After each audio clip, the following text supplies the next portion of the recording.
Shalom from one of my most favorite places in the earth, the mountains of Jerusalem, the mountains of Yerushalayim. We are here in Moza, the place where my family has lived since 1930. And I'm going to read to you from Psalms 125. It says, "Those who trust in Adonai, they are as Mount Zion, which cannot be moved, but abides forever. As the mountains surround Jerusalem, so Adonai surrounds his people from this time forth and forever. For the scepter of wickedness shall not rest upon the land of the righteous, so that the righteous will not put forth their hands to do wrong. Do good, O Adonai, to those who are good, and to those who are upright in their hearts." This is a very important psalm because I believe it's all about this area. First of all, understand that the mountains surround Jerusalem. And these mountains are mighty important because they are the gates of the city, the protection of the holy city of Jerusalem. Includes many settlements, but I am right now in Moza, but we have Mevaseret Zion nearby, and we have the Mount Castel that was very pivotal for the opening of the road to Jerusalem after the War of Independence. Now, this particular place fits the bill of Psalms 125 perfectly because right behind my back is the ruin of the house of a very wicked person. He was the Grand Mufti of Jerusalem during the time of Hitler, during the Second World War. His name was Haj Amin el-Husseini, and this was here, his summer house, right where my family lives, just a stone throw away, so to speak. And this particular Mufti was the scepter of wickedness that was actually resting in this area. Because this Mufti went to visit Hitler in 1941, and he proposed to Hitler to raise him an army to effectuate the final solution against the Jewish people right here inside of the land of Israel, the then called Palestine, because the Romans changed the name from Israel to Palestine because of the name of the Philistines, who were the arch enemies of Israel. But we are talking about the land of Israel. There were many Jews living here, as I said, even my own family, and I've got family that has lived here for many generations, even inside of the old city of Jerusalem, and here around the mountains of Jerusalem, especially in the area of Moza. And so this Mufti said to Hitler, "Raise for me an army." Eventually that army was called the Palestinian Cause, or the PLO, the Palestinian Liberation Organization, that developed into the Fatah and eventually even the Hamas, that is very well or evil known throughout the nations as a terrible terror group. So the Palestinian Cause as it is today, it's actually Hitler's child. It is the scepter of wickedness that has been resting in the land of the righteous, as we have the summer house of the Grand Mufti that did everything in his power to annihilate the Jewish people within the land of Israel, and he is still living through the Palestinian cause. Every Christian organization that supports the Palestinian cause, they are actually supporting the destruction of the Jewish people as concocted by the Grand Mufti of Jerusalem with Hitler. So this is Hitler's child. And therefore I want to show you, and I will show you in interviews that you're going to see even in this program, of local people. One of them is my own family member, my own cousin, and then a local guide of the area of Moza, that until 1917, when the British Mandate started, all of them were under Turkish rule. That's the Jewish people that were here too. And they had an ID, and the ID was a Palestinian ID. In other words, if we are going to talk about the Palestinian cause, we can also talk about the Jewish cause, because the Jews were at that time, they were, so to speak, inhabitants or citizens of the then called Palestine. But from 1948, the land reversed into its original name, which is the land of Israel. And so that we know that God really means business with this. He repeated the name Israel, connected with both the land and the people of Israel, about 2,500 times in the Bible. And he also said clearly that the scepter of wickedness shall not remain in the land allotted for the righteous. So as we are going to blow the shofar right in this place, overturning the curse that this Mufti brought to Israel through the Palestinian cause, because Genesis 12:3 says that he will bless those who bless Israel and he will curse those who curse Israel. In fact, also in the book of Jeremiah, we can also see in chapter 16 of Jeremiah that Yahweh promised to the Arab inhabitants of the land, or what he calls my wicked neighbors that come against the inheritance of my people Israel. He said that if they will learn to swear by Adonai and not by Baal or Allah or any other foreign god, they will have an inheritance in the midst of the land. So I believe that many of the Arab citizens of the area, if they will learn to honor Israel and the God of Israel, they will actually be blessed in the midst of the land of Israel. But instead of that, they've chosen, since the time, well, not only Haj Amin and Husseini, but all the way from the time of the terrible massacres in 1929 that happened right here in Motza, and you're going to hear a story about it. And they happen in Yafo as well, near Tel Aviv. Those are very well-known terrible massacres of Arabs that turn against their Jewish neighbors that at the time they were simply tilling the soil, working the land and doing good to the entire area, bringing prosperity, bringing blessing, healing their wounded, healing their sick. And they turn around and they repay evil for good. And that's been the case in general. But those that actually bless Israel, they will have an inheritance in the midst of the land. That's a great promise that the Arab citizens have here, but it shall not happen until the scepter of wickedness is removed from the land of Israel. And that scepter of wickedness is the scepter of Haj Amin el Husseini, together with Hitler, Hitler's child, called the Palestinian cause, that is seeking to completely annihilate Israel and to take over the entire land. And Psalms 83 says, so that the name of Israel will be remembered no more. But as I say, this is the 70th of Israel. And after 70 years, we came out of Babylon. And I believe after 70 years, we are also coming out of this terrible curse of Hitler's child for the annihilation of Israel. And the Oslo Accords are already cancelled. And now it's time to cancel the entire agenda of the Palestinian cause. This is not a political issue. This is a covenant issue. And anybody that is in the covenant with the living God will want to do what is right in his eyes.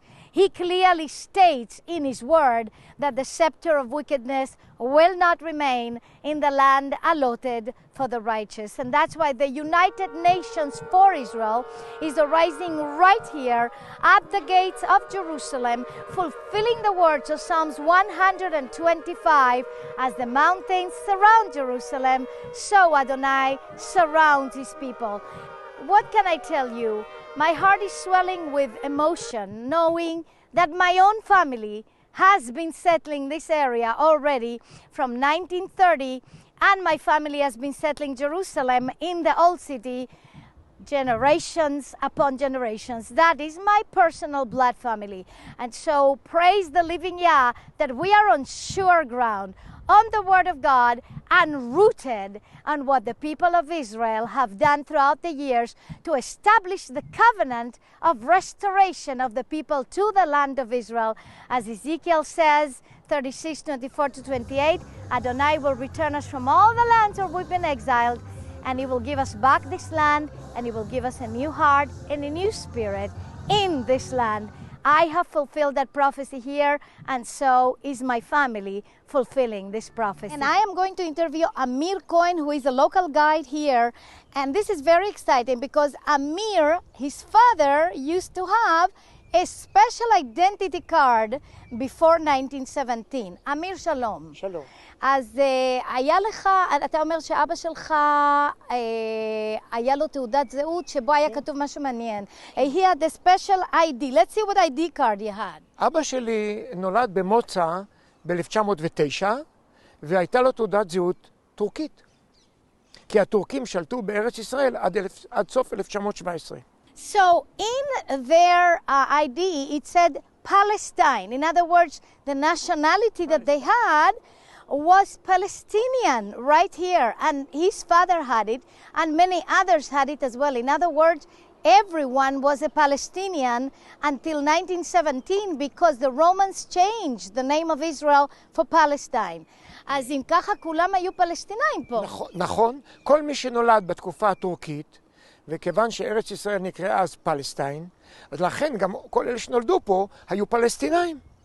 Now that is quite amazing because, Hitler said that if you repeat a big fat lie enough times, everybody will believe it. And so everybody believes today that the Palestinians are only those that are Arabs that are here and that they're fighting a Palestinian cause. But actually, beloved ones, all of them that were under the Turkish Empire until 1917 were Palestinians, and not the Arabs that are claiming to be Palestinians today. In other words, the Palestinian cause, then it's a Jewish cause, because the ones that were here until 1917 and in this area, the first colonizers that were around this area were not only Arabs, but they were Jews. אז עוד משהו שאתה יכול להגיד לי על התעודת זהות הפלסטינאית הזאת? התעודת זהות הזאת היא הייתה כתובה בערבית, כי הטורקים השתמשו באותיות ערביות. אני לא ראיתי את התעודה, נכון, אבל אבא שלי סיפר לי, הרבה שנים הוא שמר על התעודה הזאת. So here you've got the son of a Jew that is a Palestinian. We are going to ask Amir about the strategical location that we are in. So, Amir, תספר לנו קצת על למה אתה אומר שהמקום הזה כל כך אסטרטגי. מפני שמוצא היא הכניסה לירושלים מצד מערב. כל מי שרצה להגיע מכיוון יפו לירושלים, היה חייב לעבור דרך מוצא, כי הדרך האפר מיפו לירושלים עברה דרך מוצא, וכיוון גבעת שאול נכנסה לירושלים. גם היה פה מלון דרכים, בשפה הטורקית פרסית חאן, גם אנשים נחו פה לפני העלייה לירושלים, יש פה גם באר וגם מעיין, עתיקים, שתו, נתנו שתייה ואוכל לבהמות, והמשיכו לירושלים, או ברגל או עם עגלות. אתה אמרת גם שהיה פה איזה מין בית מקדש, ספר לנו? כן, נכון. לפני שנים אחדות היו פה חפירות הצלה בגלל שינוי כביש מספר 1. גילו פה מקדש קטן שהעולים לרגל לירושלים חנו פה חנייה ועשו תפילה במקדש הקטן הזה לפני 3,000 שנה. Can you imagine that this ancient little place of prayer for the pilgrims going to the temple in Jerusalem is 3,000 years old. In other words, we are dealing with Jerusalem being the capital of Israel and the place where the Israelite pilgrims would go to worship the living God already for 3,000 years. And from Moza, they actually stayed here, they refreshed themselves, and the pilgrims continued on their journey to the holy city. תספר לי קצת יותר על האסטרטגיה של המקום, אתה אומר שזה אסטרטגיה כי זה שערי ירושלים. נכון, המקום הזה הוא מיוחד במינו, מפני שיש פה אדמה פוריה, עמק מוצא, ויש פה מעיינות שכרגע לא נובעים בגלל 5 שנים של בצורת, אבל המעיינות קיימים, עמק מוצא קיים, המקום נבע מים וחקלאות, היו פה ירקות, היו פה עצי פרי, ואנשים התפרנסו מחקלאות, גם מרפת של פרות, גם מתרנגולות, ופה היה יישוב פורח מאוד. היום יש פה יישוב לא חקלאי, אבל העמק קיים, עמק מוצא, עמק הארזים, והופך להיות פה עכשיו פארק ירושלים. And it basically is the gate. Both Moza, Mevaseret Zion around here as well, what is called the Castel, the Mount Castel, all this area around here is actually the gate of the holy city of Jerusalem, and it has been inhabited by our people for thousands and thousands of years. In fact, not far away from here, even also in the mountains of Jerusalem, we can definitely see places like where the Ark of the Covenant rested when King David, or before King David, brought it to Jerusalem and pitched a tent for it. Some of the most important biblical areas, the mountains of Jerusalem, the gate of Jerusalem, a strategic location at the gate of the most important city in the world, Jerusalem, the holy city. Last words, מילים אחרונות. כן, רציתי לסכם שכיוון שמוצא הייתה מקום חקלאי וישבה על הדרך מכיוון יפו, מכיוון מערב לירושלים, המקום התפתח. היום יש כאן שתי שכונות גדולות מאוד, מוצא עילית ורמת מוצא. גרות פה היום כ-600-700 משפחות שמתפרנסות לא מחקלאות אלא בעיקר מעבודות בירושלים, אבל המקום פורח. כביש מספר 1 עובר עכשיו פה לשמאלנו על הגשר, אפשר לצלם ולראות את הגשר במקום סיבוב מוצא הקשה ומלא תאונות. והיום הכביש רחב, כביש נוח, כביש בטוח יותר, וכניסה לירושלים נוספת תהיה בעוד 4-5 שנים. So it looks like the living God, the God of Israel, wants to strengthen the gates of Jerusalem. I am right now standing with one of my most dear people in the world. He is my cousin from the side of my maternal grandfather, and my family has been here in the gates of Jerusalem, in the mountains of Jerusalem, especially in the Motza area, from almost time immemorial. The family came here in 1930. I'm going to ask my cousin Eli Mizrahi to tell me about this. Eli, המשפחה הגיעה לפה מתי ולמה הגיעה לפה? אבא שלי היה בגיל 17, הוא גר בעיר העתיקה, גם ההורים שלו נולדו בעיר העתיקה. הוא אהב טבע ולטפל בעזים, בכבשים, ועיר העתיקה לא הייתה מתאימה לזה. אז הוא חיפש מחוץ לעיר העתיקה, מחוץ לחומות, מקום שיש צמחייה ושאפשר שם לגדל עזים וכבשים. וזה מאוד יפה. ואז אתה כבר הגעת ישר לפה, או אתה גדלת פה, נולדת פה, מה? אני נולדתי ב-1932 במוצא. ואלי, תאמר לי, כמה משפחה יש לנו היום פה במוצא? כמה אנשים? 30 איש. So about 30 people in this city of Motza are from my family. And of course from the side of Eli, whose mother was actually the sister of my maternal grandfather. Until 1929, there was a Jewish nurse here from a family called Machlef.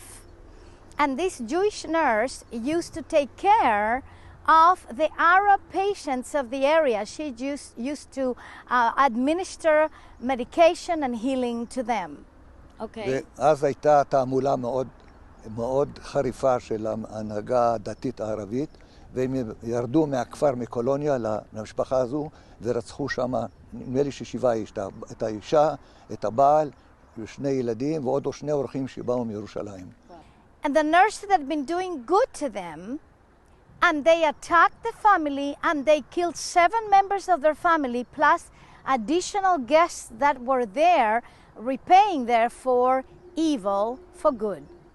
And one of the sons of the Machlef family that managed to escape somehow from the balcony and managed to therefore survive this horrendous massacre is actually Mordechai Machlef, who was the 2nd chief of staff of the IDF.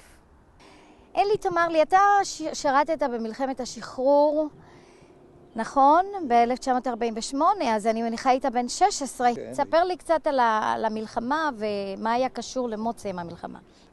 יש שני רבדים. אחד זה שכשאני שירתתי לא כלוחם, אלא שמירות בצפון תלפיות, ברמת רחל, שכונות שהיו להם גבולות עם כפרים ערביים, והיה צריך שם לשמור בקו ראשון, אבל לא לחמתי ממש מלחמה, אלא זאת אומרת הייתי בשמירות.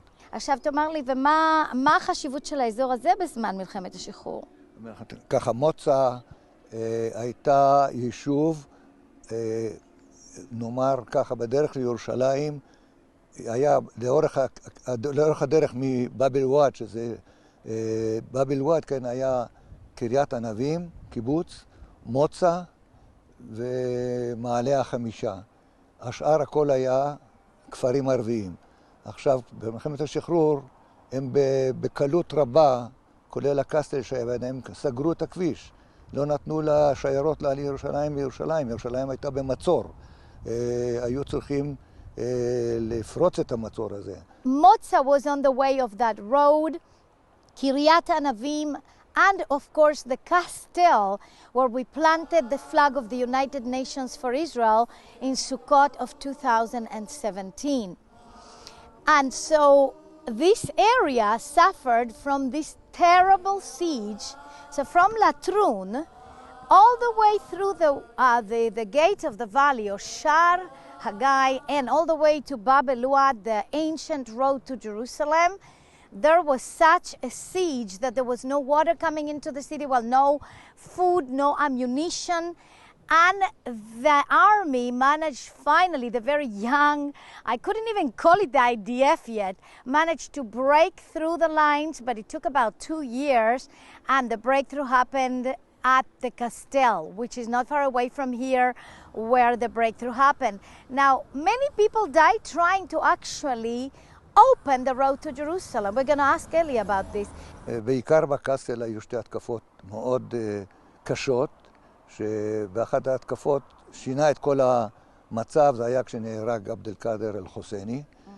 הפלמ"ח שם כבש את המקום, אבל היה עסוק במשימות אחרות, והעביר את זה לכיש, שהם היו פחות לוחמים נועזים, והערבים הצליחו לכבוש את זה בחזרה, ואחר כך שוב פעם הפלמ"ח עם לכיש הצליחו להדוף את הערבים, וככה הקסטל בידינו, ומי ששלט על הקסטל היה בקלות רבה לא מאפשר לאף רכב לעבור על הכביש, כי ממש הם שלטו על הכביש עם כלים אפילו לא כל כך כבדים, יכלו בשקט לשתק את התנועה.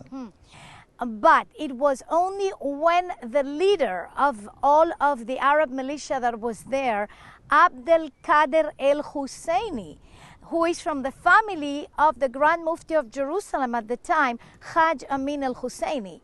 Only when Abdel Kader al-Husseini was killed, then they lost heart, and finally the soldiers of the Palmach, or the pre-IDF, managed to open the way to Jerusalem. So it was open, and it is still open at the expense of much blood. Here in Moza is where the house of this terrible enemy of Israel, the Grand Mufti of Jerusalem, Hajj Amin el-Husseini, had his summer house right behind me right now.